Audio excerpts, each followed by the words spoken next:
Think about this honestly. What happens still? Most men after marriage, their friend groups shrink or disappear. Entirely, their hobbies become selfish unless they serve a family unit. Their free time gets absorbed into household management and family obligations. Their money stops being their money and becomes our money with the woman typically controlling how it gets spent. This isn't happening by accident, it's happening by design. Women intuitively understand that Amon's value to the family unit his options outside that genetic increase. The fewer alternatives he has, the more resources he'll dedicate to maintaining the relationship. So piece by piece, choice by choice, his independent life gets dismantled until he sips psychologically and economically trapped. The genius of this system is that idisis the man's own values against hemius. Desire to be a good husband, a reliable provider, a loving father. The sensible impulses become the very chains that bind him. He collaborates in his own imprisonment. Because resistance feels selfish and irresponsible. Carl Jung wrote, the most terrifying thing is to accept oneself completely, but for married men, the most terrifying thing is to recognize how completely they've been. Look at the language wooseball and chain getting hitched, taking the plunge. Even our casual expressions reveal an unconscious awareness that marriage represents a loss of freedom, not a gain-off partnership. But here's where it gets really dark. The system doesn't just exploit men, it's designed to make them grateful for the exploitation. Concept of happy wife, happy life, fine folk wisdom. It's psychological program that trains men to prioritize a woman's emotional state over their own needs, desires, and well-being. This creates a fundamental power imbalance where one person's happiness becomes the primary goal while the other person's happiness becomes conditional on achieving that goal. It's no partnership, it's servitude with better. Observe that a man can be himself only so long as he is alone. A marriage systematically eliminates the solitude and independence that allow men to maintain their authentic identities, gradually become what their wife needs them to be, rather than who they actually are. The transformation happens so slowly that most men don't notice until it's completed. They start making small compromises, skipping guys' night to keep the peace, choosing her preferred restaurant to avoid conflict, deferring to her social plans. Each compromise seems reasonable in isolation, but collectively they represent a complete surrender, offers an all-agency. Meanwhile, women's behavior in marriage follows a predictable pattern that reveals the underlying bias. During the courtship phase, they maximize their appeal, frequent sex-shared interests, minimal demands, maximum aggregability, securing commitment.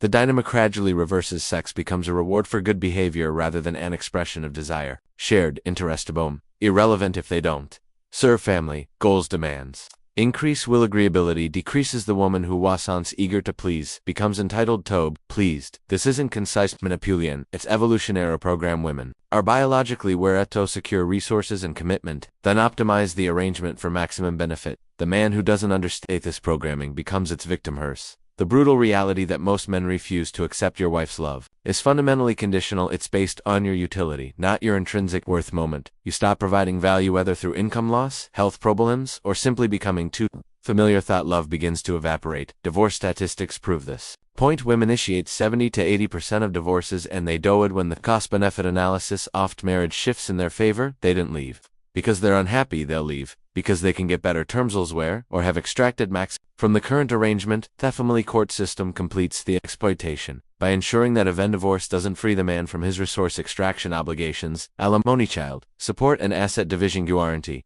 that he continues paying for a family structure he can no longer access or benefit from. But here's where the situation becomes truly just exploit men economically. It destroys them psychologically by attacking their fundamental sense of identity and purpose. The married man learns that his house feelings and desires matter less than maintaining domestic harmony.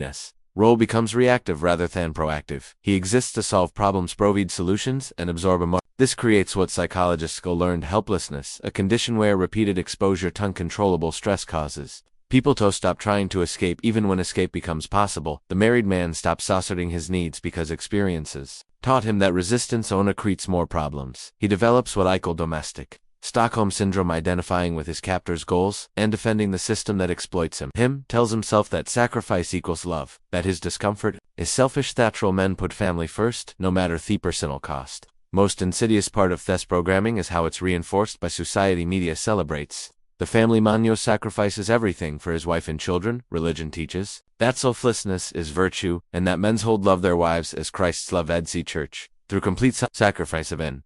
Other men reinforce this programming. Married men can't admit the reality of their situation without acknowledging their own psychological death, so they perpetuate the myth that marriage is partnership while living the reality that it's servitude. If you're recognizing these patterns in your own life or relationships, if this analysis is revealing uncomfortable truths about marriage, I encourage you to like this video and subscribe to this channel. Your engagement helps ensure that these conversations continue, that men start understanding these psychologics that shape their relationships. Algorithms respond to your participation and your support allows these insights to reach the men who need them most. The tragedy isn't that women exploit these dynamics, it's that men are so unprepared for them. Society teaches men to be providers and protectors, teaching them to protect themselves from the very people they are providing for. Here's what no one tells young men about marriage. The moment you make a woman your primary source of happiness, validation, and meaning, you've already lost. You've handed over your psychological sovereignty to someone else's biological programming.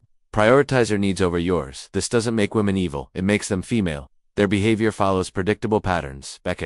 Those patterns worked for millions of years of human evolution. Women who could successfully extract resources from men reproduced more successfully than those who couldn't. But evolution didn't prepare women to care about men's psychological well-being or individual fulfillment. It prepared them to secure survival and reproductive advent. Modern marriage gives them legal and social tools to pursue these goals with unprecedented efficiency. The man who understands this reality stops taking female behavior personally and starts responding strategically. He recognizes that marriage isn't about love, it's about leverage, and the person with more options always has more leverage. Effin wrote, all satisfaction, or what is commonly called happiness, is really and essentially always negative and never positive. He understood that true contentment comes not from getting what you want from others, but from not needing anything from others. Tafio complete this principle destroys fundamental premise of modern marriage, that happiness comes from part and shared life goals. The man who needs marriage to feel fulfilled has already surrendered his power. The man who views marriage as optional maintains his sovereignty.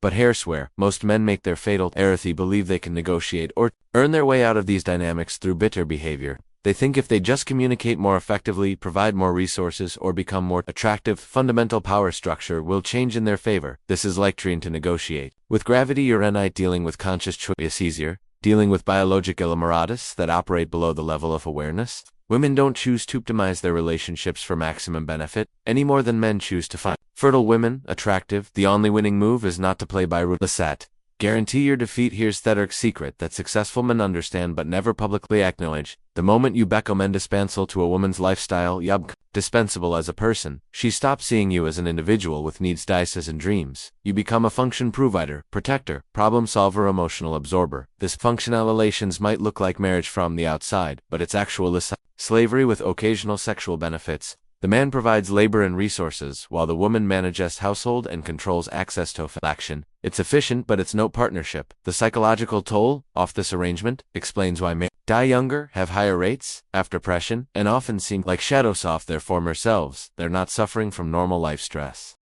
They're suffering from chronic psychological exploitation disguised as love. But society won't acknowledge this reality because the entire economic system depends on men's willingness to sacrifice their individual fulfillment for family obligations. The man who prioritizes his own happiness over family duty threatens the social order that requires male sacrifice to function. This is why men who question marriage are labeled selfish, immature, or commitment phobic. The system can't survive honest analysis, so it uses shaman social pressure to prevent men from thinking clearly about the transaction they're entering. Here's where Champagne's philosophy, Becomes revolutionary. The safest way of not being very miserable is not to expect to be very happy. Applied to relationships, this means not expecting marriage to provide happiness, fulfillment, or unconditional love. When you eliminate these expectations, you eliminate the disappointment that destroys most men's psychological well-being. Marriage, like any other contract, based on terms, costs, and benefits rather than emotions and social expectations. You ask yourself, what am I getting from this arrangement? What am I giving up? And is this trade beneficial to my long-term interests? Most men never ask these questions because they've been programmed to believe that love transcends practical considerations. But love fades, emotions change, and people's needs evolve. The marriage contract remains binding regardless of how anyone feels about it. The man who approaches relationships strategically rather than emotionally maintains his power throughout the interaction. He doesn't surrender his independent sipping to receive loyalty. In return, he doesn't sacrifice his identity, expecting to be appreciated for it. He doesn't make someone else responsible for his happiness, and then resent them when they inevitably fail to deliver. This strategic mindset requires developing what Schopenhauer called thwart of not being deceived. You must learn to recognize the difference between what women say and what they actually respond to. They claim to want sensitive, emotionally available men who prioritize their feelings, but their behavior consistently rewards men who prioritize their own mission and maintain emotion. Watch how women treat men in their social circles. The guy who drops everything when she calls gets taken for granted. The guy who's times unavailable because he has important things to do gets pursued. The guy who seeks her approval for his decision loses her respect. The guy who makes decisions and invites her along maintains her interest. This isn't conscious deception on women's part. They genuinely believe they want what they say they want, but their subconscious program responds to signals. They're attracted to strength, challenged by independence, and bored by predictability, yet they'll shim men for displaying these qualities when it suits their immediate emotional needs. The modern man must navigate this contradiction by that women's conscious desires often conflict with their unconscious programming. You can't listen to what they say they want, you must observe what actually test direction and respect in their behavior. Instead, he builds a life so partnership becomes optional, rather than necessary. He develops purposes so consuming that he's not dependent on relationships for meaning. He becomes so comfortable with solitude that companionship must genuinely add value rather than fill emotional voids. Psychological independence is attractive precisely because it's rare. Most men are so desperate for validation and connection that they'll accept all Mastani terms to get at the man who doesn't need anything from others. Be magnetic. The scarcity principle operates ruthlessly in romantic dynamics. When you're constantly able, always agreeable, and endlessly accommodating, you signal low value and limited options. Women's evolutionary program interprets this behavior as genetic weakness and social irrelevancy. No matter how much they consciously appreciate your efforts, their subconscious attraction mechanisms shut down in response to your neediness. Consider how this plays out in modern dating culture. The men who struggle must are those who make women the center of their universe. From the first interaction, they text immediately, always say yes to plans, rearrange their schedules without being asked, and demonstrate through every action that this woman is the most important thing in their life. This behavior triggers biological alarm bells in women's psychology. If he has nothing else going on, if he's so eager to please, if he's this available this quickly, what's wrong with him? Why aren't other women competing for his attention? Why doesn't have important things to do? Men who generate obsessive attraction are those who treat dating as so interesting aspect of an already fulfilling life. They have missions that matter more than any individual.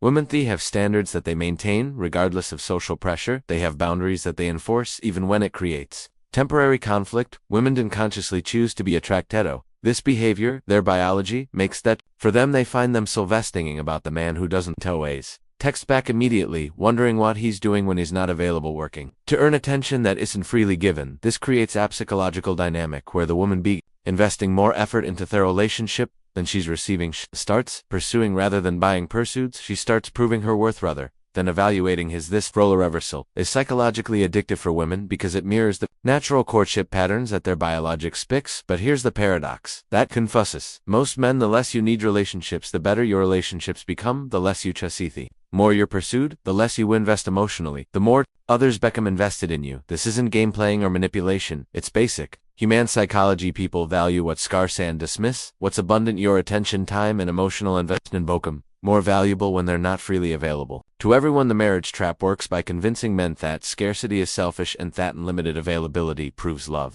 Unlimited availability doesn't prove love, it proves desperation. And desperation is the opposite. Attractive women's body is designed to test men's psychological strength through various forms of pressure and manipulation. The man who consistently fails these tests by prioritizing her emotions over his own principles loses her respect and attraction. The man who passes these tests by maintaining his boundaries and priorities earns her ongoing investment and effort. She doesn't consciously choose to respect strength over weakness.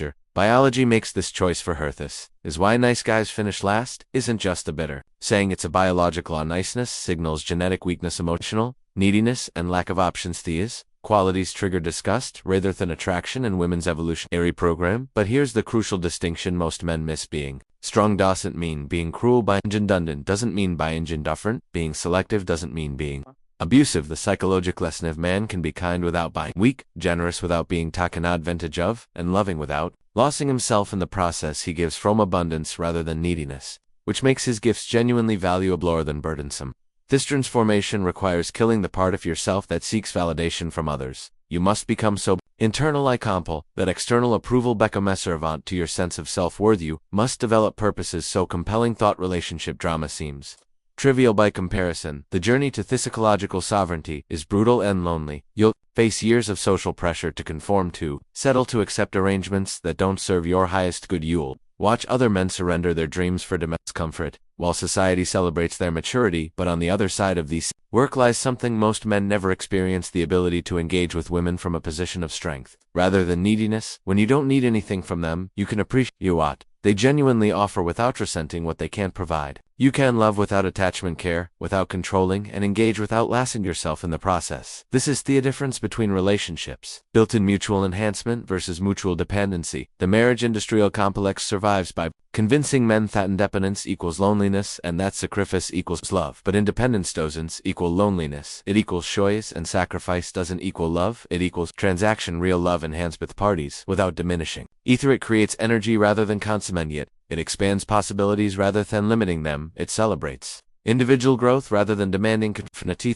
Relationships are rare presses elabes. They require two psychological individuals rather than two people trying to use each other to fill internal voids. Most people are entwiling to do the inner work required for this level of consciousness, but fourth man who develops this psychological sovereignty, marriage becomes a choice rather than a necessity. He can engage with it if it genuinely enhances his life, or avoid it if the terms don't serve his interests. Either way, he remains free. Schopenhauer's ultimate insight wasn't about the nature of women or marriage. It was about the possibility of transcending biological programming through conscious awareness. When you understand the forces that control most humans, you can choose whether to be controlled by them. The red pill isn't about becoming bitter or cynical about relationships. It's about loving Trothanau to rebuild your life according to reality rather than comfortablations. It's about developing the strength to stand alone so you can choose to stand together. This is where your real life begins, not when you'll finally get what you think you want from others, but when you no longer need anything from anyone to be complete. That strong don't avoid relationships because if they hate connection, they